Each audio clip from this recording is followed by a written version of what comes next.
Hi all, welcome to our Venus kitchen.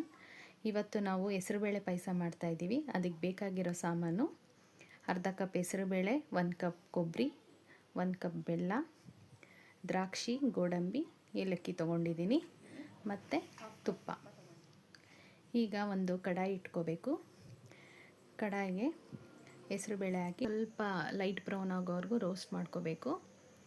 ಆಮೇಲೆ ನಾನು ಇದನ್ನ ತೊಳ್ಕೊಂಡಿದ್ದೀನಿ. ಬೇಳೆನ ಕುಕ್ಕರ್ಗೆ ಹಾಕ್ಕೊಂಡು 2 ವಿಷಿಲ್ ಬರ್ಸ್ಕೋಬೇಕು. ಈಗ ಮತ್ತೆ ಒಂದು ಪಾತ್ರೆ ತೊಗೋತಾ ಇದ್ದೀನಿ.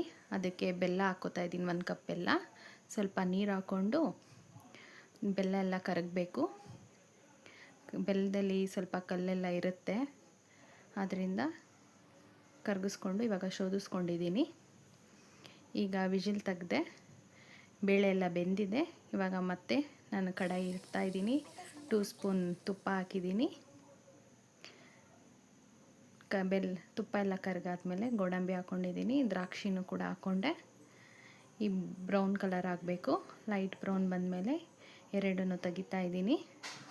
ಅದೇ ಪ್ಯಾನ್ಗೆ ಮತ್ತೆ ಹೆಸರುಬೇಳೆ ಹಾಕ್ತಾಯಿದ್ದೀನಿ. ಬೇಯಿಸ್ಕೊಂಡಿರೋ ಹೆಸರುಬೇಳೆ ಹಾಕಿದ್ದೀನಿ. ಈಗ ಬೆಲ್ಲ ಕರಗಿಸ್ಕೊಂಡಿದ್ನಲ್ಲ, ಆ ನೀರು ಕೂಡ ಆ್ಯಡ್ ಮಾಡಿದ್ದೀನಿ. ಈಗ 1 ಕಪ್ ಕೊಬ್ಬರಿ ತುರಿ ಇದೆಯಲ್ಲ, ಅದನ್ನು ಕೂಡ ಆ್ಯಡ್ ಮಾಡ್ತಾಯಿದ್ದೀನಿ.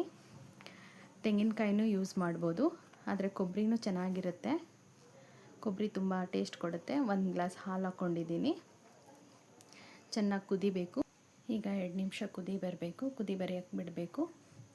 ನಾವು ಹುರಿದಿಟ್ಕೊಂಡಿರೋ ಗೋಡಂಬಿ ದ್ರಾಕ್ಷಿನ ಇವಾಗ ಆ್ಯಡ್ ಮಾಡ್ತಾಯಿದ್ದೀನಿ. ಫೈನಲಿ ಈಗ ಏಲಕ್ಕಿ ಪುಡಿ ಇಟ್ಕೊಂಡಿದ್ದೀನಿ, ಅದನ್ನು ಹಾಕ್ತಾಯಿದ್ದೀನಿ. 2 ಮಿನಿಟ್ಸ್ ಬಿಟ್ಟು ಸ್ಟವ್ನ ಆಫ್ ಮಾಡಿದ್ರೆ ಬಿಸಿ ಬಿಸಿಯಾದ ಹೆಸರುಬೇಳೆ ಪಾಯಸ ರೆಡಿಯಾಗಿದೆ. ನೋಡಿ, ಮೇಲೆ 1 ಸ್ಪೂನ್ ತುಪ್ಪ ಹಾಕಿದ್ದೀನಿ. ನಿಮಿಷ ಬಿಟ್ಟು ಸ್ಟವ್ನ ಆಫ್ ಮಾಡ್ತಾಯಿದ್ದೀನಿ. ಬಿಸಿ ಬಿಸಿ ಹೆಸರುಬೇಳೆ ಪಾಯಸ ರೆಡಿ ಇದೆ.